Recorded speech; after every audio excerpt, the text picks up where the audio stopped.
Hello, everyone, and welcome to Wisdom Seeker Live, our weekly podcast. Hope that many of you will join in the conversation as you join us live. If you would, let us know where you're joining from, and appreciate that information. It's always nice to know where people are joining, what part of the world. Also, as you are part, hope that you will be willing to make comments, ask questions, share your thoughts, because your engagement is a very important part of the podcast being successful. And I try to address everyone's comments and questions because I value them such. A couple of admin or housekeeping points. Subject we're going to be talking about today is going to be a bit tough. And as a result, the opportunity is that we could have some challenges, some disagreements. My goal is we don't do that. And I am not by nature a confrontational person. So my goal is to avoid that. And just so it's not left to anyone's opinion, my purpose in doing this is to gain wisdom about how to deal with tough subjects. And one of them that's facing us right now is dealing with the pandemic and all that's going on around us. And welcome, Ragram. And one of the things that I'm especially keen on this morning, normally with the podcast, we have just good exchange and sharing of ideas and wisdom. And that's great. And very rarely do we have any controversy. But given the nature of this topic, I've had to set some ground rules, and that is that we're going to all remain respectful, and any name calling or any judgment like that is brought up will be quickly addressed. If I don't like to block people, but if that's what it takes to keep people from not being a problem, then I will do that. I want this to be a good dialogue and discussion. The other thing that I'm not intending on doing is to make a stand for or against masks, for or against vaccines. I have my own personal opinions and approaches, but that's not what this is about today. This is about dealing with the fear that is swirling around the current pandemic. And what I have observed, both personally and through other people and other circumstances, is that we continue to have a lot of fear going on. And it's not just a U.S. thing. I have been in meetings with people from all over the world, and it's a challenge with everyone. And frankly, one thing that I am going to call out, and this is a generalized statement, there are exceptions, but part of the reason that we're dealing with the fears we are is because of the way much of the world's media is handling things. So just again, the intent here is to look at some logical approaches, share some ways to get information, and how to sort through that on an individual basis rather than depending on someone else to help us with this topic. And just as a reminder, Wisdom Seeker looks at wisdom as a three-step process, starting with knowledge. And we gain knowledge by just being available to learn, and by either formal education or just learning in general. And the next step in the process to gaining wisdom is to begin to have understanding. And understanding quite often is about experience. And that is taking knowledge we found and as we live life, begin to apply it and use it in our life circumstances. And that is where we start gaining understanding, internalizing, and go from just facts and figures to actually having it as a part of who we are, our lives. And the step, though, that we quite often miss is the third one. And that is when we go to a point where we start to see things from a much bigger perspective, especially outside of ourselves. And so that our view of what we do and who we are is in the context of others and what's going on around us, and how it affects not just us, but others. And that's when we start gaining wisdom, is when we begin to see that bigger perspective. And for those of us that are of a spiritual bent, that means being and seeing things through God's eyes. Hello, Dr. Shama. Glad to have you with us and appreciate you being here.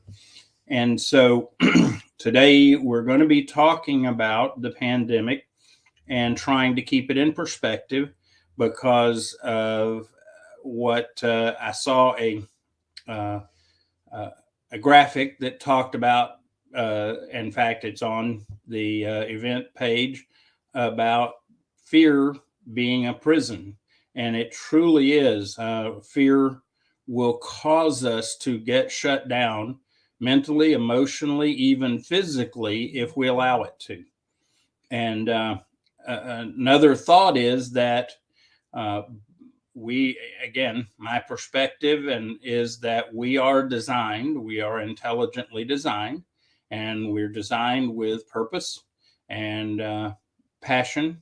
And as part of that design, that means that there are things we need and do, but the other side of that is there are things that we need to manage and or avoid, and fear is a big one. We are not intended to live in a state of fear. Fear is very healthy to have, but I think of them more as fears and specific cases where if you're in a dangerous situation and you fear someone might harm you or something, you get out and where there are wild animals, and you know that there are large game wild animals out there. It may be a reasonable thing to consider, or at least have a level of fear about us that we need to be alert to it. Welcome, Rick. Glad to have you from Kentucky. Thanks for being here. And so the premise that I'm approaching from, just to be very transparent, is that living in fear daily is not what we are intended to do. There are physiological effects of that. There are mental and emotional effects of it. And making choices purely out of fear, especially a pervasive fear, is an unhealthy approach to making choices. And frankly, right now, what we are being pushed towards in our culture through primarily through media, but there are other sources, but it's being driven by a lot of our mainstream media, and that is to live in this state of fear to a point that we're making choices, and these choices have their own effects. And the fear, frankly, is around the coronavirus. And now the latest is that we have the Omicron variant. And my suspicion is that we're going to see continued variants show up, because it's the nature of coronavirus, just like we've had variations on the flu over years, and we've identified them and addressed them. The one difference is we haven't been driven to make fearful choices over the flu as we are currently with the coronavirus. And as a result, there are a lot of byproducts or side effects of all this. And that includes, quarantining and being restricted, and including one of the interesting ones that I find and had discussions with people is the more we quarantine and protect ourselves from germs and viruses, the less effective we are going to be in being able to address those viruses, including the variants of the coronavirus. And so we've got to get beyond making decisions in relationship to the pandemic based on fear. And one of the best things and in fact, I started off this year with this podcast, encouraging people to practice an activity or a task, however you want to look at it, and that is to disconnect from the noise. And we each have different types of noise in our lives, and we need to disconnect from them. And today in particular, I'm encouraging people to disconnect from the noise of the news media and not let that become an issue that drives us and causes us to fear. Welcome, Richard. And thanks for reminding the question about Kentucky. By the way, already been checking on the people in Kentucky and already praying for you guys and looking for ways to help. So all the best. For those of you that don't know, there was a significant tornado in Kentucky and destruction, people's lives lost. So really encourage anyone in the audience to give thoughts and prayers to those folks. So Richard, thanks for the reminder. And so what I want to do is I want to look at ways to explore information, and we're going to kind of approach this morning interactively, if you will. And I want to give you some places to go for information and maybe some context of how to use the information in a way that helps you make wise choices. So a couple of places to go, and this is one that I have been using now for a long time. And this is a site because it provides data. It's called Worldometer. And I'm not endorsing this site as the end all send all, but I have found that the information that it provides is helpful, seems to be as accurate as any data out there. Let me make this bigger so you can see it. And the primary pieces of information that I find with this site is that it gives you population information in hand very readily. And you can see that it's broken down into population by world and by the countries. And within that, you can get state populations and other population data. And so if you go to Worldometer, and that is World-O-Meter, and check, you can get ongoing live information in regards to the world or any population information. And this is so you can see right now that our current world population is almost 8 billion people. And you can see the number increasing on the right. So that's one source of information. And I'll explain in a minute why that source of information matters. And then the second piece of information from the same site is data in regards to coronavirus cases, deaths, testing, etc. And there's lots of charts and all of that. And it's very helpful information. Again, I find it as accurate as any because I know there are question marks about some of the information that we are provided. And this is a place where we can at least go and compare the information. Now, the reason that I want you to be aware of this information is that it helps provide context. And one of my concerns is that what is happening and what the media is doing is they are not giving good context. I believe they're giving either incomplete information. Unfortunately, in some cases, they're giving misinformation, and they are stating opinions as facts. And that troubles me because I have a very high threshold for what is classified as fact, what is opinion, and what is evidence-based opinion. And with any opinion, with that, if it's evidence-based, it is not fact, even if it's good evidence, because fact has, again, a very strict definition. I guess I'm old school in that regard. And so one of the things that I note as I do listen or get exposed on occasion to news media, and by the way, this process, disconnect from the noise.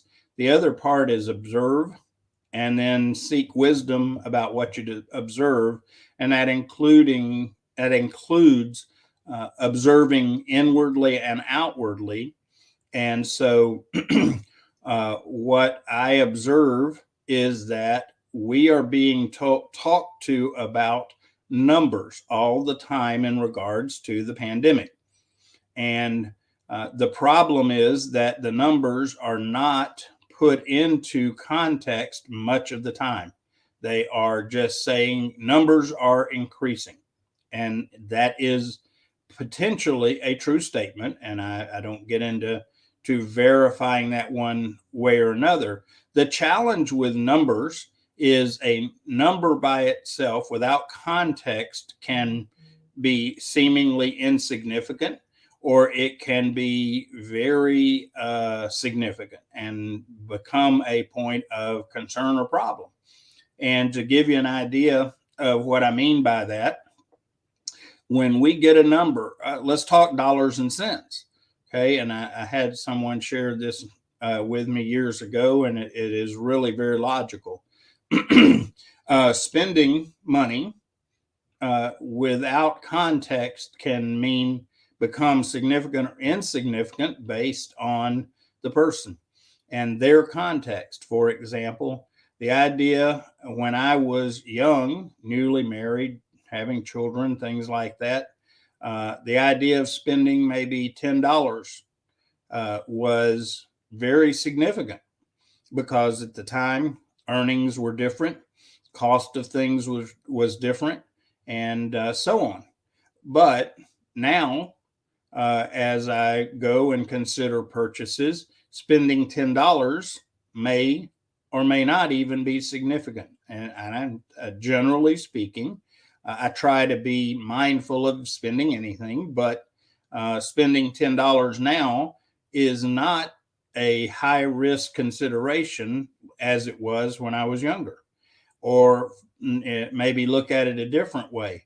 If you make $1,000 a month, to pull out a number, and you lose $10, we would see that is not very as not totally significant or extremely significant. But if we're that same $1,000 and we lose $100, the significance becomes greater because of the context. And that's why looking at numbers and just watching them rise or fall is out of context is not helpful and will cause any of us to come to poor conclusions in the process. And so what I say all that to bring it back around, that I have been since the very beginning of the pandemic going and looking at the numbers in context. And I've used this site, Worldometer, for the reason to use the information they provide. And what is really nice is if you're looking to understand trends, you can see here across the top, you can see the information, the data as it stands right this moment. You can look at historical data back one day or even 2 days to compare trends. So with that information in mind, the way that that I have approached this to keep it in perspective, not be ignorant, because I am not espousing that people go around and be ignorant and hide their head in the sand. That's foolish. We don't need to do that. And so, what a couple of baseline processes I do is that I go and I look at, for example, on this page, I will look at the active cases at different levels. It depends on if I'm looking at the world, if I want to look at the US, or by the way, if you are in any country and want to get information about more specific locations, you can click on the country link.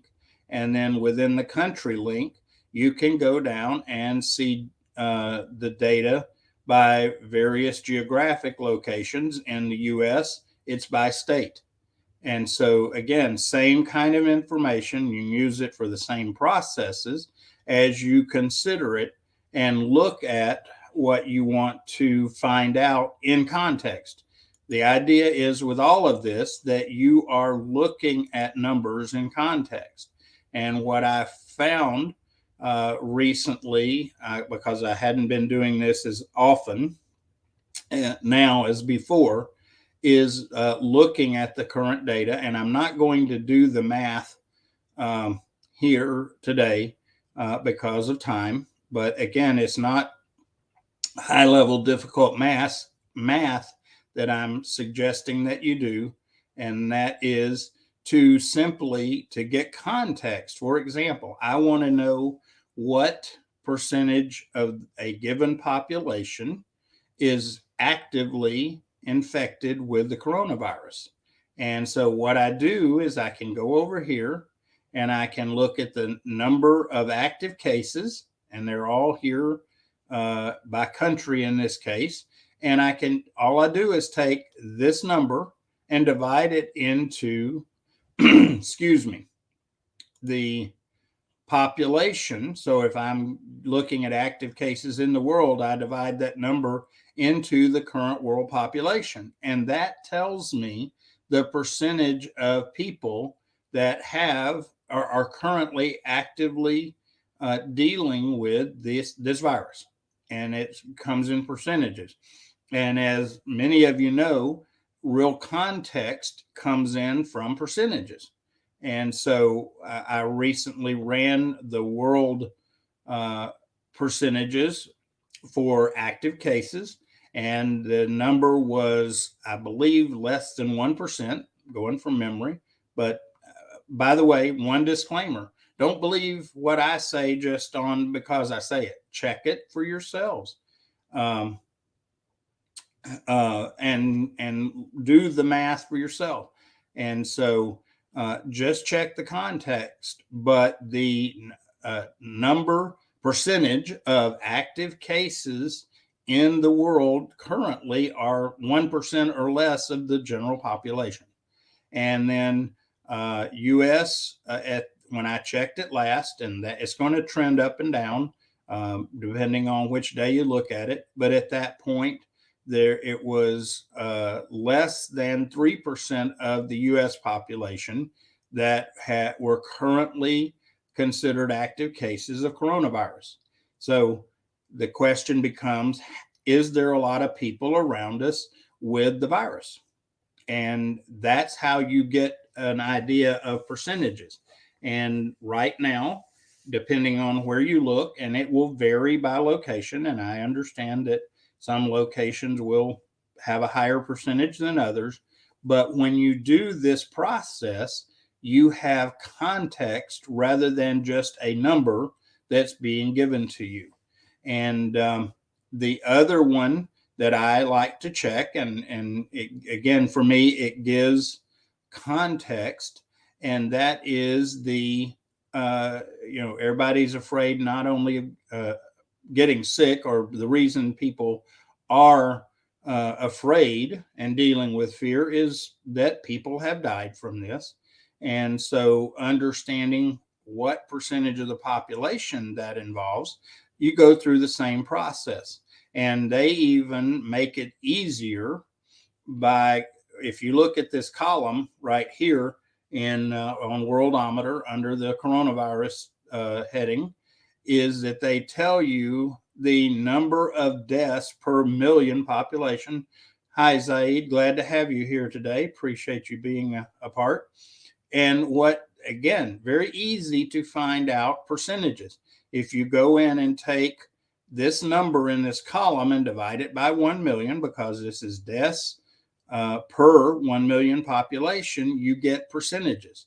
And I recently ran percentages, and both from world and US, the percentage of people that have died from the coronavirus, according to the data here, understand that some might challenge the data, but it's the best data given because it comes from supposedly reliable sources.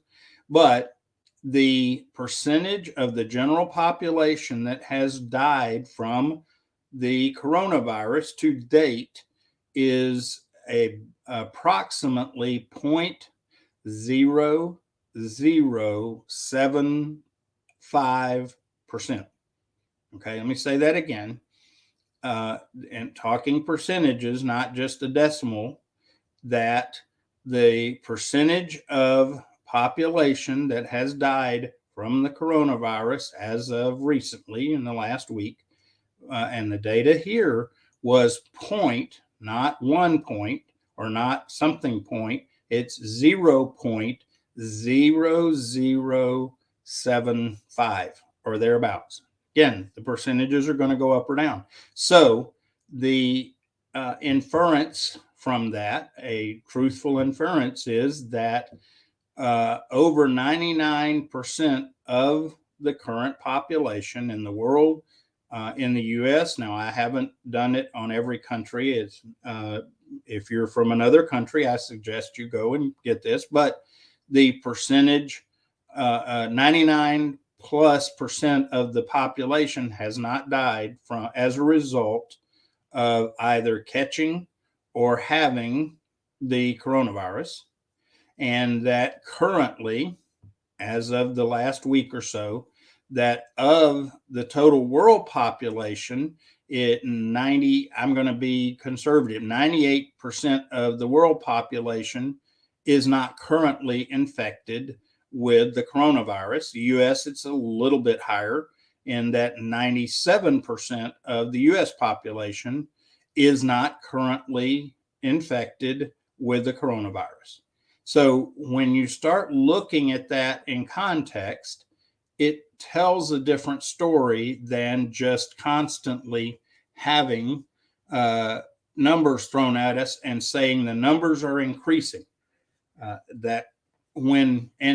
again, I'm not denying that numbers may be increasing, but when you are talking about such a small segment of the population, that brings a different level of significance to the information. Now, bear in mind, I do not like to hear of any death, do not wish death on anyone for any reason. Okay. But the reality is, and this is again more context that we have to remember as we face these choices and we face them in a wise fashion, is that all of us are going to die.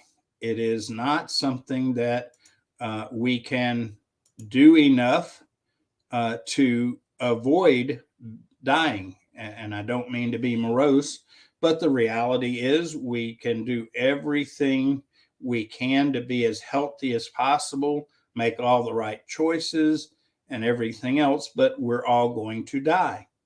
And obviously, we want to live as well and as abundant and happy and healthy as we can until the point we do die. And that's why we do make better decisions, hopefully, as we choose about eating and exercise and mental and emotional and spiritual health and all of that. but at the end of the day, we're all going to die. So the idea that people are dying is not new. We've been dealing with this since the world began. And then the other context is that as we consider this and whether to be driven by fear, is how the different ways that we're going to die. And what's really interesting is if you do some research, you can find out that the deaths related to coronavirus relative to others, other illnesses and health problems, is relatively small. And at one point, I even went so far as to research odds of dying.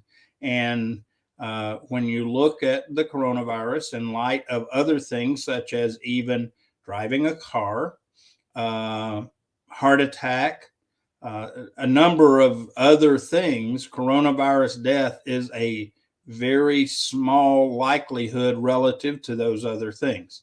So again, my goal here is not to make a statement for or against things, other than I guess I am being pretty open that we are, as a culture, being driven to fear by our exposure to the media, and therefore information that is more editorial and more opinion than fact, especially because of the lack of context.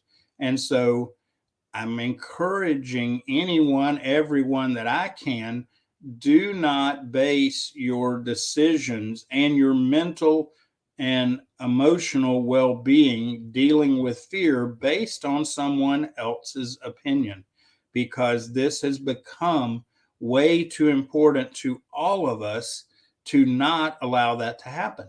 And I'm also not saying don't be informed, because that's foolish, but be informed with information that you can draw conclusion from for yourself.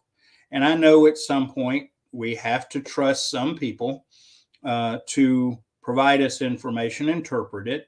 And for example, with this, one of the things we do is look at the medical community and to determine how we respond or how we should respond medically. Well, if you take time and you look around, and I've even heard this, I wish that Dr. Jasmine was on here, because she's one of our regulars and has great perspective. She's a research doctor. And the bottom line is, much of things about coronavirus, there is no clear consensus in the medical community. What happens is that one segment of opinion is the one that is promoted in the media, and it is the one that has a view of this that supports certain behaviors and activities. Welcome, Sophia. Glad to have you here from YouTube. Nice to have you on board.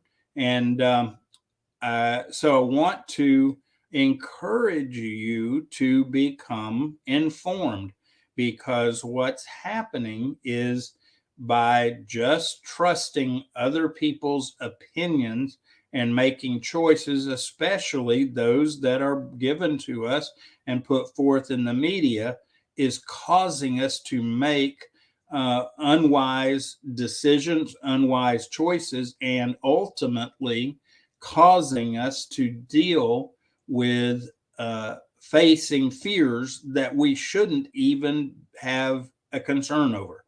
And they are causing us to make choices about what we do day to day. And the problem is that the same media that is providing some of the information is not providing other information. Welcome, Jeremy. Glad to have you with us today.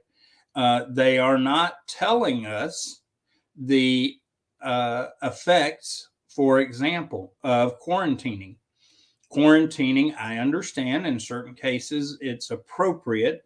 The problem with continued ongoing quarantining is it is going to affect us negatively, because the more we quarantine, the less our body develops its own or builds its own protection against diseases. A part of our design is we are blessed with amazing bodies that are designed to take care of themselves, to heal themselves. That's why we have the whole concept of antibodies, and it's also the principle behind vaccines, which have been used for many years. And so the goal is that our bodies are given the best chance to do what they do best, but we're not told the harmful effects of ongoing quarantining, and not just physically but mentally and emotionally, because part of our design is to interact with people. That is by design, is not accidental.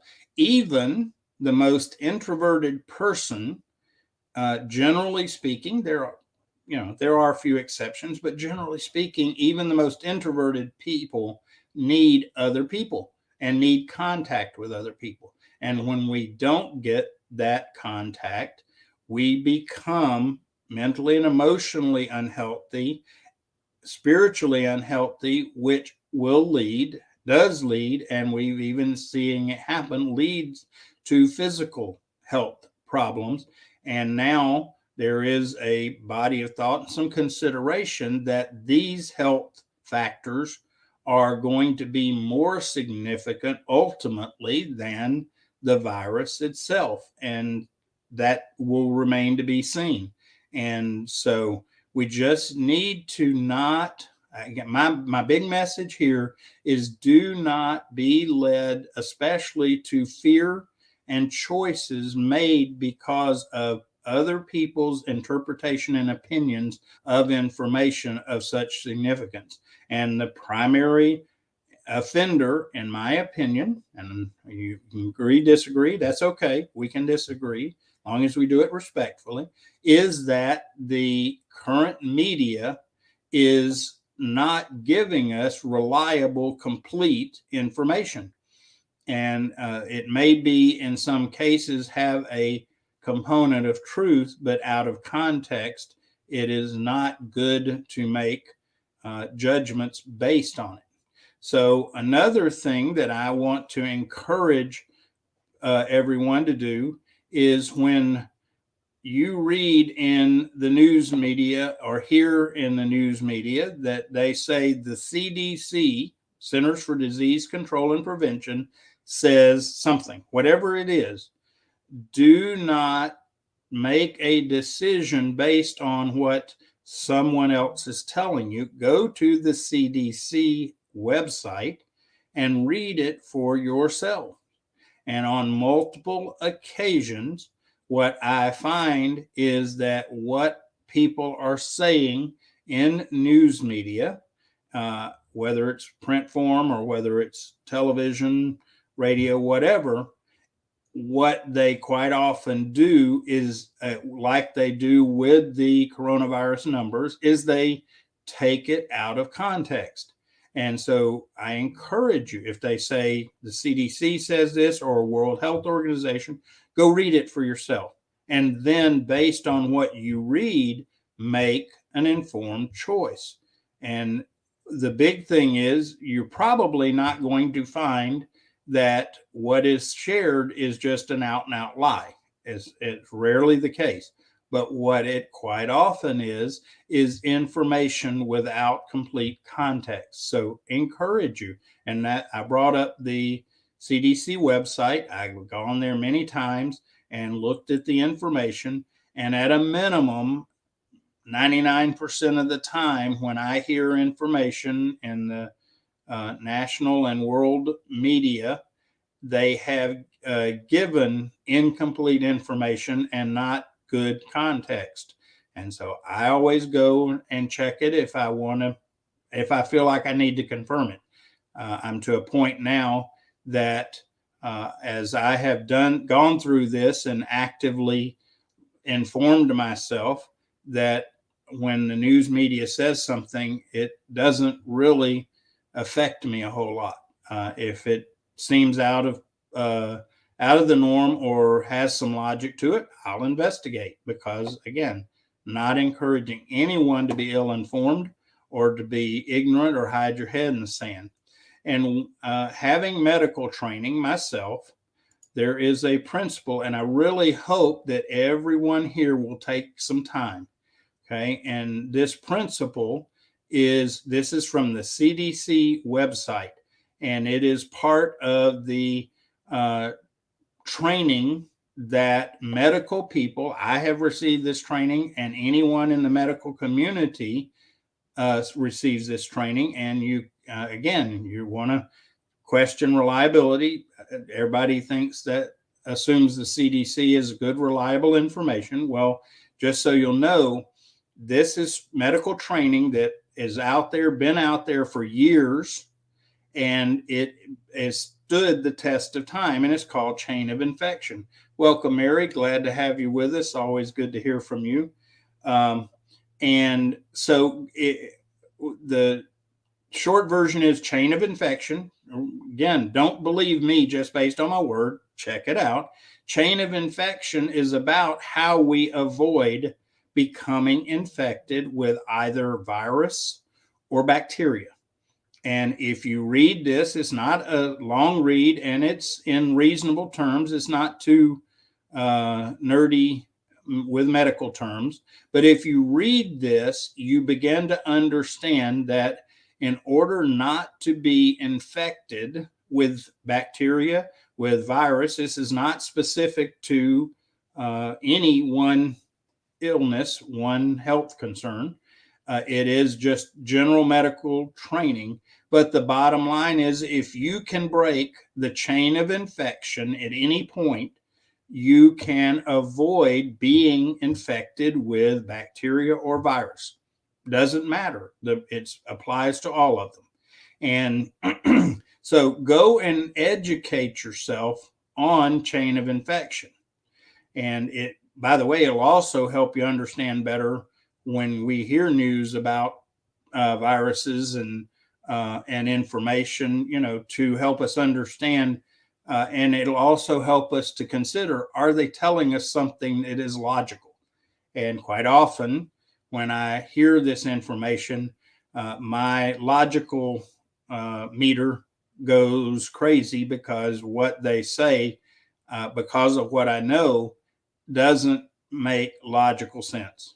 And so what I want you to consider, okay, because again, one of the things we are challenged with on a day-to-day basis is that we do a thing, and we call it in the military, is risk assessment and risk management. And whether you know it or not, or have thought about it, we do risk assessment, risk management on a daily basis in all of our life. Okay. And some of us have more risk averse perspective than others, and that's fine. But whatever it is, make a choice. For example, someone with a higher level of risk adversity will not take on high risk activities that have been demonstrated to be high probability of being safe. For example, flying. Flying in an airplane, some people just do not like it. They even have quite significant fear and resulting emotional, mental, and physical responses because of that fear. But what's interesting is, if you look from a probability standpoint, these same people who would not think anything of going out and getting in their car and driving will, have physical reaction even to flying. Although the probability standpoint, flying has a greater percentage of safety, or a lower risk factor than driving does, yet we make those decisions day to day. We make decisions about whether how we address a cold, or any of a number of things. So as you do this, use logic and considering how about probability of risk? So let me contextualize that. Thanks, Mary. Yes. Flash this up. Oh, sorry. Got to get to the other screen. Mary was saying a lot of it's about education. And hopefully, I'm trying to help maybe provide you with some knowledge that you can then take and gain understanding about it and then gain wisdom. That's my goal here.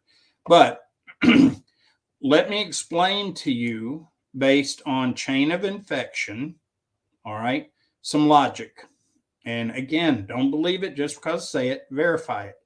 But in order to get infected with anything, the virus, the bacteria, first of all, you have to come in contact with it. That's your first way that you become infected. And as we looked at the percentages, okay, and I'm addressing the coronavirus in particular. As of this moment, out of the population that you're going to encounter, you're looking at less than 3% of the population that is carrying this virus, that can transmit this virus. Okay, so but in order to get infected, you've got to encounter those people, or and we'll talk about this in a minute, or some biological material from that person. And so already our percentages of coming in contact with a person or their and more precisely biological material from this person, the percentages are pretty small. And then once you come in contact with this biological carrier, in chain of command, we have reservoirs, and then we have mode of transmission, and those are all factors. So educate yourself here. But the point is, with less than 3% of the population being a carrier or being able to transmit this virus, you've got to come in contact with that. Then, according to chain of infection, when you contact this, there has to be a portal of entry into your body. Okay.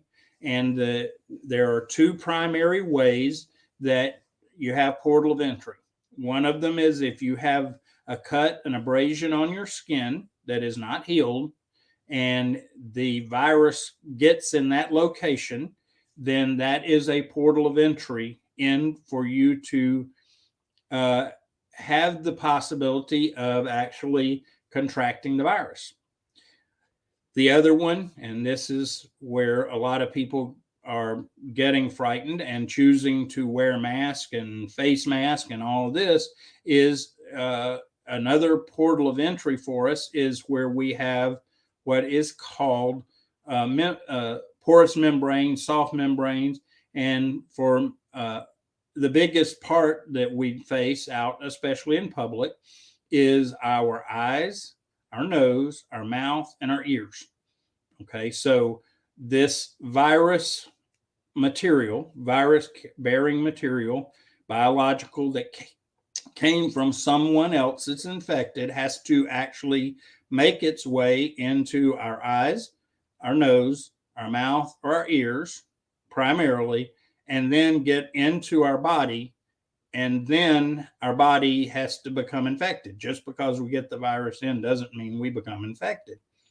So we're taking less than 3% of the population that we have to encounter, and then we have to actually come in contact with this biological material that then has to find a portal of entry to get in, and then has to actually take on and become active in our body.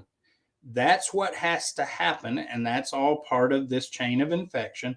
That is what has to happen for us to become infected with any virus, including the coronavirus. And it doesn't matter what the virus, what the bacteria. This is CDC medical doctrine, medical training that has been around for decades. So when you start making risk assessment, you go and ask yourself, what's the likelihood that I'm going to encounter this small percentage of the population? And when I encounter them enough to actually get this infectious material into my body and it become active in my body. And I'll get to your question in a moment, Zaid. I thank you for that. And so when you start looking at that and you do risk assessment, it should give you a better context of the risk involved. And one of the questions or issues that has come up, and as I research it and look at differing bodies of information, let's see, I won't scroll too much because I know it might make people seasick. But mode of transmission, and the one that is really question that a lot of people are focused on, and I think they're doing it out of context, is whether this is airborne. Okay. The reason that the question about airborne is that if it is airborne, it increases the possibility of you encountering it. Okay. But even if the people, and on the CDC website, when it starts talking airborne, the information and consensus to this point is that if it is airborne, not complete confidence out there, or not a consensus that it is airborne. If it's airborne, then it is floating around in the air, stays suspended in the air for up to 3 hours. Okay. And so again, there's not a consensus that it's airborne, and there's not consensus evidence to support that it is airborne. And again, when people start giving you data and saying that it proves something, check it out, learn for yourself. Let's see. Zaid asked a question. I don't want to ignore questions. He says, shouldn't we consider the measures of social distancing and others to play a role of reducing the numbers of infection? Of course, it is. And part of what we're talking about is going to this concept of modes of transmission. If this is airborne, our defense against it is different than if it is primarily transmitted by direct and indirect contact with this biological material. The other way that we can actually get infected is, for example, and we all know it happens, the transmission, people sneeze, cough, touch their mouth, their, any place that they might come in contact with their own body fluids, and then they touch a surface and so on. And then somebody comes behind them, touches in the same spot and gets the infection on them, and it finds a portal of entry and so on. Again, it's about probabilities, because at the end of the day, remember, we're all going to die, not trying to be morose, but being factual. And then we have to consider the percentages of causing ourselves to be unhealthy more than necessary. That's what this is all about. And so just consider that as you look at the risk. Go to places that are considered, most everyone would say the CDC is reliable on some level. By the way, just so you'll know, CDC and World Health Organization, they are not perfect. And they are also driven by governmental impact and people that have intents of their own. And so just bear that in mind also, that even what is there is, to a degree, it's opinion, because among the medical community currently, there is not a high consensus of opinion on this virus. and just so you'll know, it's true of many of the health concerns we have that in the medical world, just to give you an idea, one of the things that we count as most significant in our lives is the question of high blood pressure. And we take it as if you have high blood pressure, you're going to have more problems. Well, just if you go and dig around, find out that what is the data that's out there given by the medical community is that if you have high blood pressure, you will have a 30% more likelihood of having other health issues. So I'm not telling you don't treat high blood pressure. I'm telling you understand the risk. It's not 90%, it's not 50%, it's 30%. And that is the way a lot of this risk is evaluated and expressed.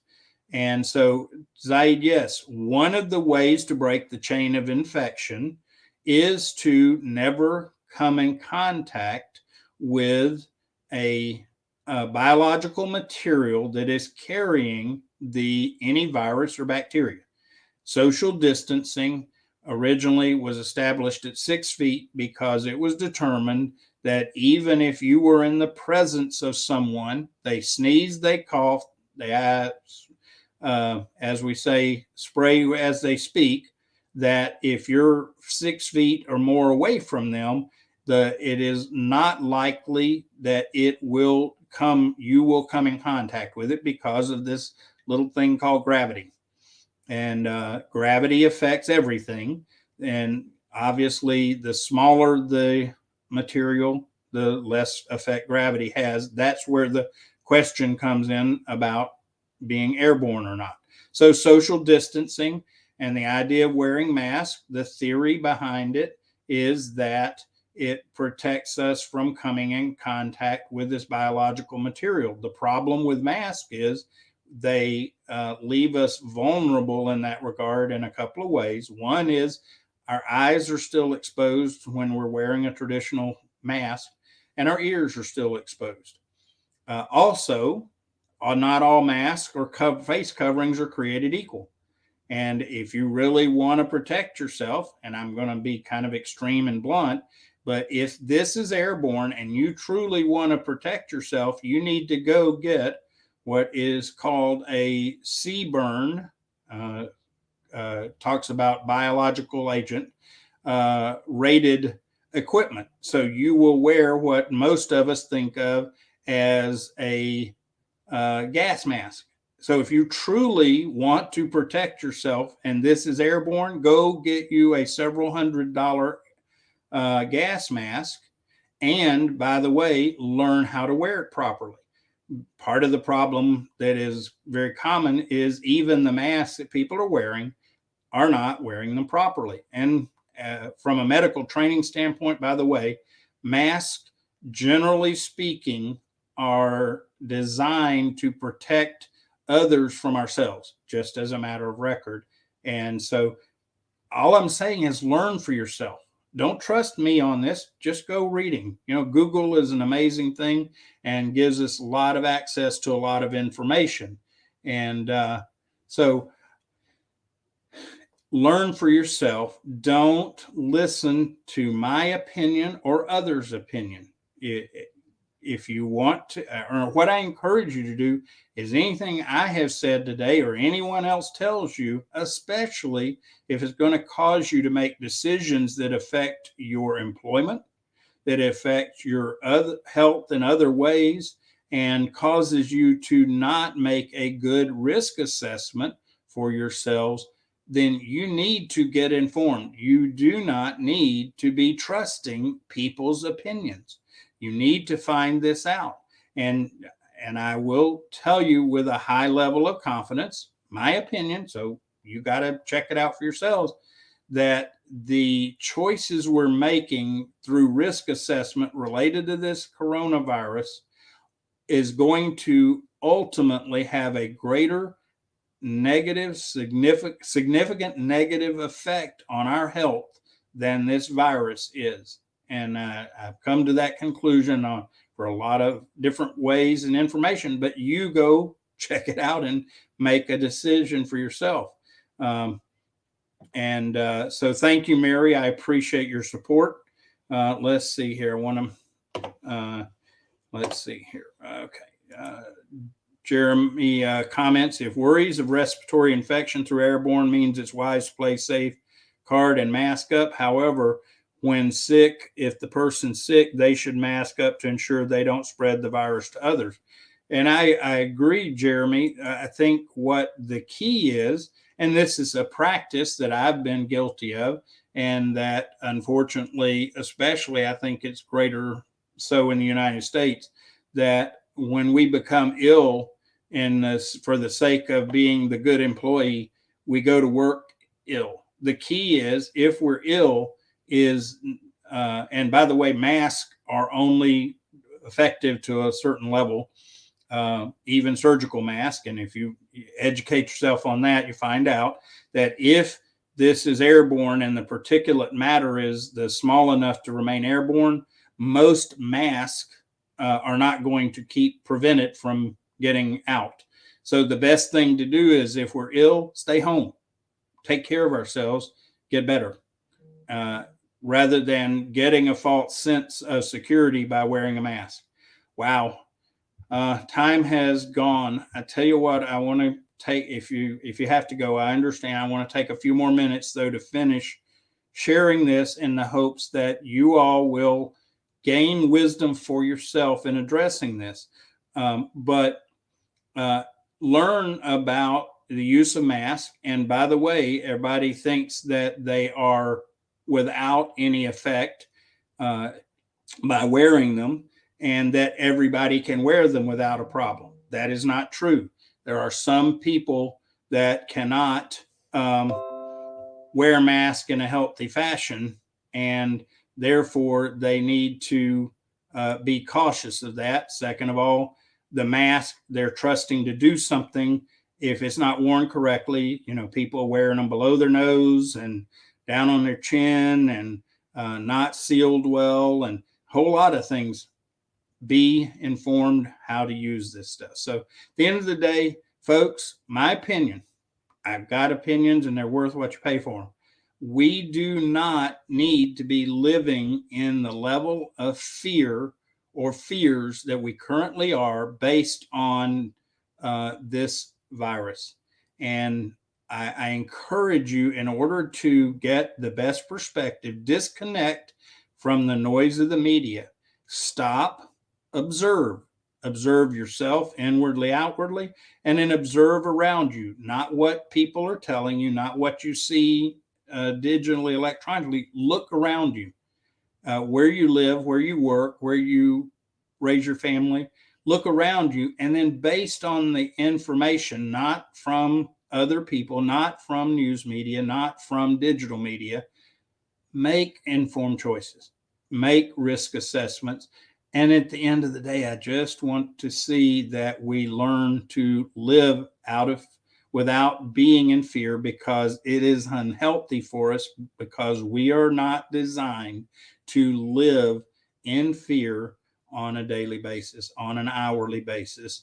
It's not part of our design. And when we do it, we create other problems. So I appreciate everyone's attention, your ear.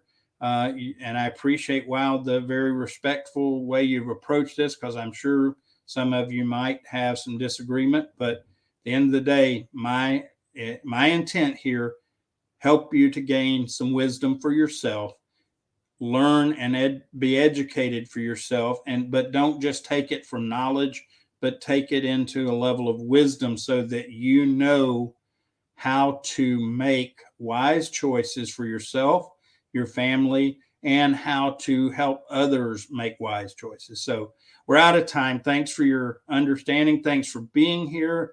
God bless you. Next week we'll be back. I'm going to have a special guest, and I'm looking forward to it. This is actually going to be a gentleman that I've gotten to know, and he is actually running for president of Nigeria. And I think you will enjoy hearing some of his perspective. Hope you'll join us next week, so that we can have another opportunity to seek and gain wisdom and grow together. Thank you, everyone. God bless. Have an amazing week this week. Try to find how not to live in fear because it's unhealthy. Take care.